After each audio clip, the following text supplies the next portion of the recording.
Do you have students who constantly make excuses? Do they try to blame away poor choices and behavioral infractions on their fellow students without taking any responsibility for their actions?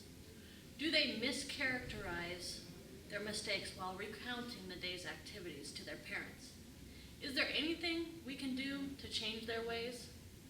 Making students accountable for their own choices isn't easy, but it can be done. One place to start is to create an atmosphere that is conducive to accountability and responsible behavior. The 4 questions method is a student management technique that gives the student a chance to assume responsibility for their behavior. It works by the adult asking the student a question meant to help them understand the cause and effect relationship of their behavior.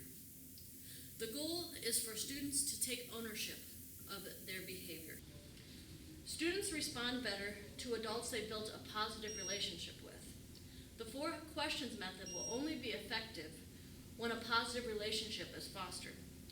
Any student management technique will fail without a positive relationship. It is important to greet each student, learn their names, and learn their interests. That way, when you hold them accountable for their behavior, they will understand that you care about them and their safety. Drivers who only talk with students when they are dealing with a misbehavior generally lose the respect of their students. The driver will deal with a significant amount of attitude from the students, and it will be difficult to get the students to be accountable. Never tell a student you will write them up. The student's choice determines if they will receive a write-up. Remember, it's about getting the student to be accountable.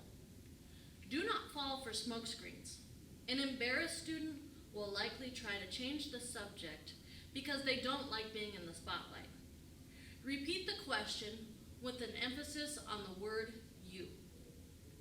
Do not bail the student out by answering all or part of the questions. Stick to the 4 questions and don't address any attitude or gift that you receive from the student. And what do we do if the student simply doesn't answer? If the student doesn't answer your question, simply say, "You're not answering my question." That tells me that you know there's a better choice to make. Are you going to make that better choice? If the student remains silent, simply say, "Well, I'll give you another chance."